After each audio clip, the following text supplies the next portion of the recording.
ఉత్తరానికి సంబంధించి కూడా రవిస్థానం, చంద్రస్థానం, కుజస్థానం, బుధస్థానం, గురుస్థానం, శుక్రస్థానం, శనిస్థానం, రాహుస్థానం, కేతుస్థానం.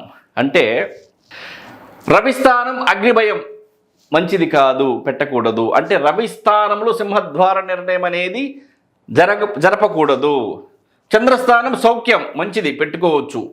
కుజస్థానం కలహములు, కుజస్థానంలో సింహద్వార నిర్ణయం పెట్టకూడదంటే ఇక్కడ ఒక లాజిక్ పాయింట్ ఉంది, అది మీరు గమనించాలి. 2 అడుగుల 1 అంగుళం ఏదైతే వచ్చిందో 18 అడుగుల 8 అంగుళాల 81 పరలకు సంబంధించి ధ్వజాయానికి సంబంధించి 9 మంది నవగ్రహాలకు మనం భాగింపగా 2 అడుగుల 1 అంగుళం ఏదైతే వచ్చిందో 2 అడుగుల 1 అంగుళం రవిస్థానం. అంటే ఈ 2 అడుగుల 1 అంగుళంలో సింహద్వార నిర్ణయం చేయకూడదు. స్థలం ఉంటే 2 అడుగుల 1 అంగుళంను వదిలేసి చంద్రస్థానంలో పెట్టాలి.